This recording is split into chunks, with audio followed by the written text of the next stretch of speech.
and welcome to the My RC Life YouTube channel, where we send RCs through the air and then back on the bench to repair. Let's go!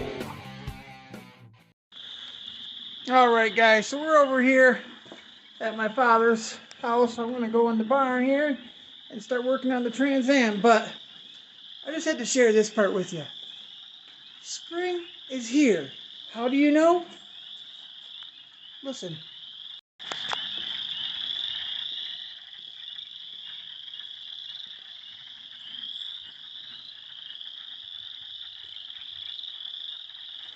This little ditch line pond here is just full of life.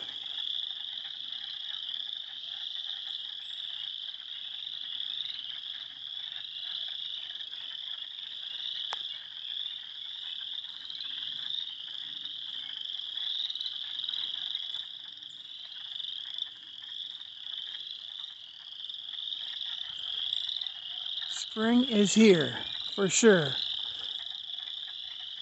Another clue spring is here. The campers are coming out. Spring is here, for sure, when the campers are coming out. The only other thing left is for the hot rods to come out. And that's what we're going to be doing today. I need to pull this thing out. Last year when I was putting it away, my petcock, it's a brand new radiator I put in this car last spring. And this winter, when I went to put it away, it only had protection of freezing up to, I think, like -10 degrees, which isn't a lot in my mind. So I had to open up the petcock on the radiator, drain some antifreeze out, and top it off with straight antifreeze, because I had a water and antifreeze mixture. Well, when I did that, and I tightened the petcock back up, it wouldn't seal. It kept on leaking out the hole a little bit. So what I ended up doing is I ended up running the motor, getting all the antifreeze in through the motor, and then I glued that little petcock hole shut with some silicone, but it won't hold up to any pressure like when you're driving and running the car. But I held the antifreeze in the motor for the winter. So now we're going to uncover it, pull it out. I got a new radiator right here, and last year I noticed when you say you were making a good wide open throttle pull on it, you could tell spark was jumping because some of my wires are really close to my headers and they start to burn through.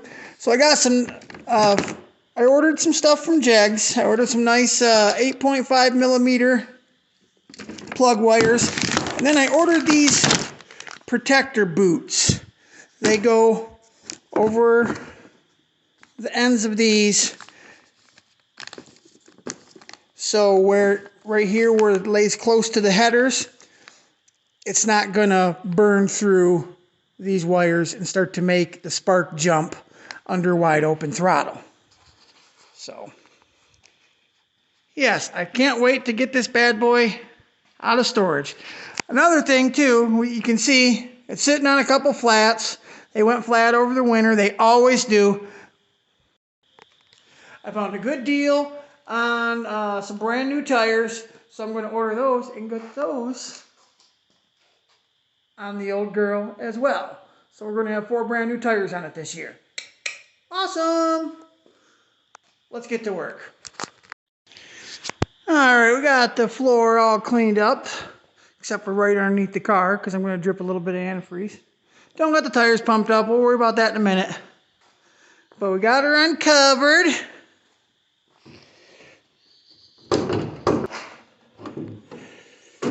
Okay, and we're going to go ahead and tear the top of this core support out and pull this radiator up and out of here. Alright guys, I didn't do a good job at vlogging what was going on throughout the day, but I'll show you what I've got done so far.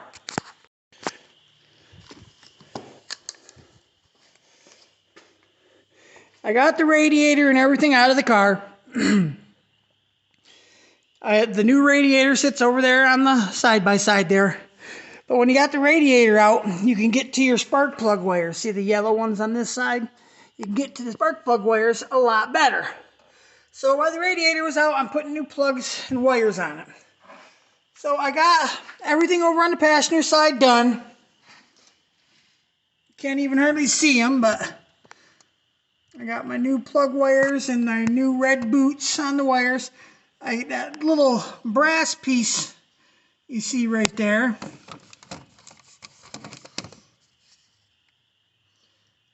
that's my new temperature sensor, and I hope my temperature gauge will work, because it hasn't worked since I've ever owned the car.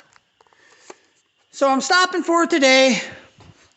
Tomorrow we got these 4 over here done.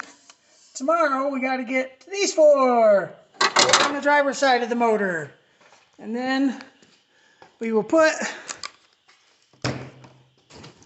the new radiator in, and we will be done and hopefully be able to start the car. I probably won't have the tires until later in the week, but I'll show you those too. All right, that's it for now. Back tomorrow. All right, day 2 of over here working on the Trans Am. I had already changed this temperature sensor over here, right there, on the passenger side of the car. And I got looking, and right there, I've already pulled it out, there was another one right on the water pump. So I was going to pull it out and see if it was the same as this one. But when I pulled it out, I broke the freaking plastic end off in it. And come to find out, it was different anyways. You can see those blades. One's got a fat one on the right, or a fat one on the left. It goes up and down, and the skinny one on the right, that's kind of more square. And this one, facing the same way, the tip's broke, but I know this is the way it goes. It just got 2 small skinny ones. So I went down to the store, because now I have to replace that one, whether it was good or bad. But one of them had to be bad because my temperature gauge did not work on the car. So I went and got a new one of these. I'm going to put that on while I got the car apart as well. The reason why this broke is because, all right, I'm going to start it in there a bit. What I did is I tried to put a socket on there, and there's not room. The socket wall will hit right here, and it pushes down, and it snaps that thing off. So you got to use a wrench. Plenty enough to get a wrench in there and go a few turns at a, a quarter turn at a time, and get that baby tight. All right, the passenger side did go a lot easier. Got all those done. Got the boots on the plug wires, all those on. I went and torqued down my headers a little bit tighter. I thought I heard a small exhaust leak last year. So I tightened those back down. Everything's in place. Now it's time to stuff the radiator in there. I was thinking about starting it to make sure it ran right first before I stuff that radiator in there. I don't know if I'm gonna or not. Oh, and I gotta put my belt back on as well. Well, guys, there's where she used to sit. Bam! Listen to her purr. Got her all buttoned up. Listen to those pipes.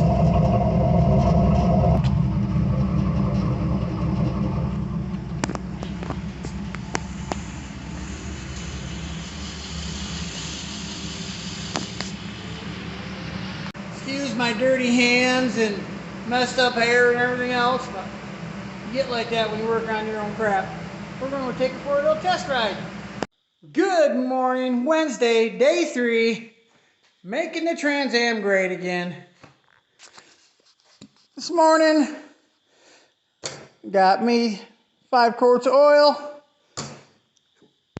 and a new filter, and a little low on transmission fluid because the new radiator, it's got to put transmission fluid in those cooler lines. So I lost a little bit of fluid. So I got me some tranny fluid. We're gonna start her up, get her up to temperature, and then see how low we are. So yeah, we're gonna go ahead and get started on that right now, and kind of get her buttoned up, and then hopefully tomorrow or the next day I'll do the tires, because they'll show up, and I do all the tires right in house on our old school Coach 2020 tire changer here. We've used this thing for 20 years, been around forever. So, all right, without any further ado, we'll get the oil changed. All right, so me and out riding in the Trans Am. We got all the parts replaced on it. It's kind of our one of our first maiden voyages together. I've drove it once. This is the first time he's rode in it this spring. Just out cruising around. We got 4 new tires to put on it, but I figure we ought to send these old tires off in a good way. Maybe get a little burnout going. So that's what we're going to do for you. We're out trying to find a good spot to do it, or we're not going to get in trouble over here in Mexico. And yeah, we're going to go ahead and get a good burnout going for you guys.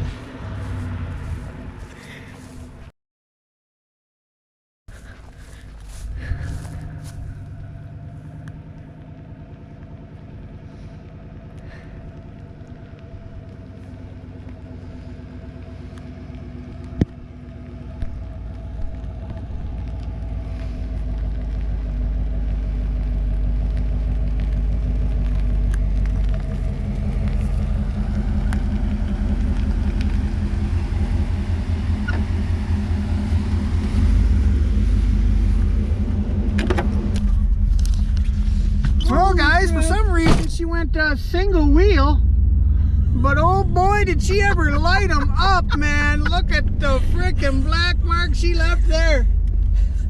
She went for a freaking hell of a time. All the way up to here, and I let out of it. Damn!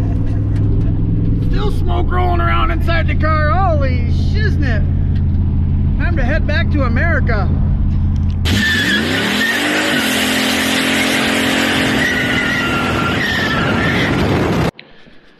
All right, we're back from Mexico, and got the car up in the air. We're gonna go ahead and put these bad boys on there, and then no more trips to Mexico. We got to keep these tires good.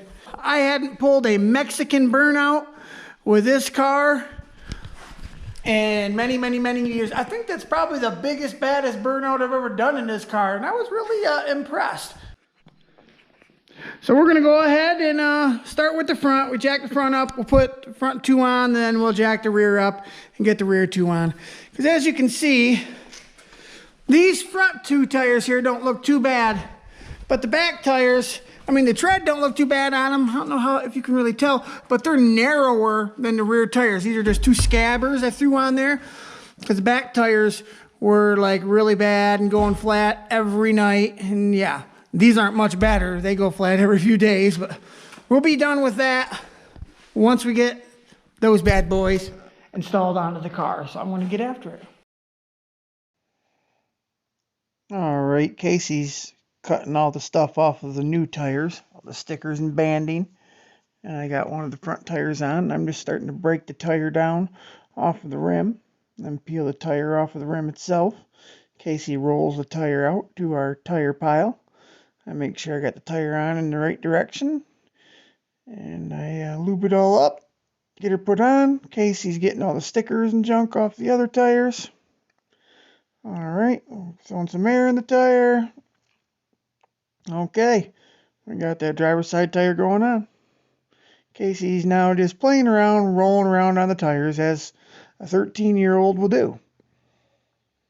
Okay, now I got that tire off and I noticed it had a bunch of wet crap and I was like, what is going on? So under the hood we go. Casey's looking, I'm looking. We're trying to figure out. So now I come over to the tire and I actually taste the wet crap. And I'm looking underneath the front of the car and I see more wet crap. I'm like, what is going on down here? And then I figure out what it was. There was actually some antifreeze held under from when I had to bleed the antifreeze, held under on this piece of plastic on the underside of the car. And every time I would nail the gas real hard, some would slosh back and splash on that tire and coat a little bit on the right-hand side of the car. So we've got that figured out. Now I'm pulling the tire off. I'm not worried. I got all the old antifreeze out of there so it won't slosh anymore. Time to take this tire off. I'm having a hard time. Casey comes over here, gets back here, helps me dink around here, and we're trying to figure out. Bam, we got it. Got the tire up here. I'm showing Casey a few pointers on installing tires. A little bit of WD-40. Okay, spin that tire on. Bam. Add some air. Pop, pop. Okay, we sealed the beads. Okay, that one's going back on. Casey's riding on the tire like a 13-year-old will. Look at him, just having all kinds of fun. And he let the jack down for Dad. Look at what a good kid. Up with the rear end. Right rear on the car. Let's get this baby broke down. Now the two back two are actually narrower than the front two tires, so I actually had to pick it up and spin it a few times to get the bottom backside bead to break down. All right, make sure I got this on the right direction because these are directional tires. They can't go on any way you want them to. Pop, pop. All right, there's both beads popped on, up to 32 pounds. Slide her on the car. One more to go. Okay, here's the last one. Here comes the tire changer in action. Whoop, whoop, whoop. Oh, yeah. Here we go. Gotta love a tire changer, man. A lot easier than pry bars and hammers. Pop, pop. Yep, there's both beads seated and sealed. Last tire going on the car. And we are finished, ladies and gentlemen. All right, we got all 4 tires put back on her.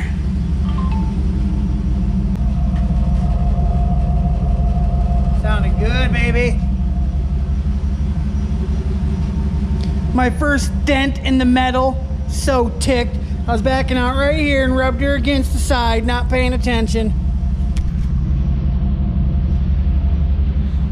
I've even backed into this door before and all it did was chip off some of the clear coat and stuff because it's fiberglass. I always thought, oh, good thing I never backed in nothing with the rear quarter because it's the only thing that's metal. I mean, the car ain't perfect. It's got just this little spot starting here, you know, but I surely didn't need that. What am I gonna do with myself? All right, guys, Trans Am's ready for the road. Let's go. Hey guys, she's a 50-50. 50 feet, 50 mile an hour. She still looks great. Just minty.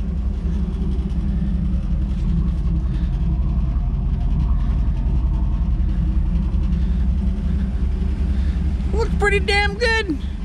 Back a few feet, you know. I mean, you can see the stuff starting to chip off that plastic front piece there. But whatever. I'll get her painted here sometime soon, hopefully. Alright guys, we're going to go ahead and test out these new tires and see if they shake, rattle, or roll, because I did not balance them. We're just going to see how they run down the road and how it handles.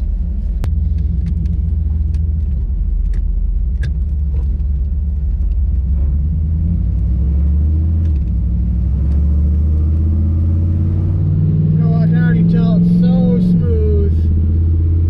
Oh wow. Yeah, that's what I wanted. Who laid them black marks?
And that, ladies and gentlemen, is how much of a shift kit this car has got in it.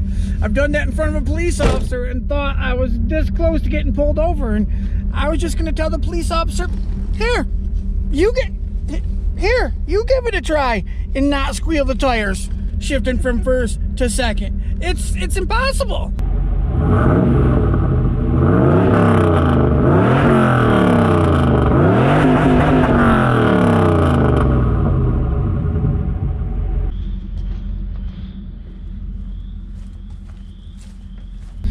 Alright guys, well that's going to be it for revival of the Trans Am, making the Trans Am great again. That's it for now. I'm Traxxas Mike. And I'm Case Chaos for my RC Life, and I'll see you later. Bye guys. Thanks for watching another episode of My RC Life. Don't forget to like, comment, and subscribe.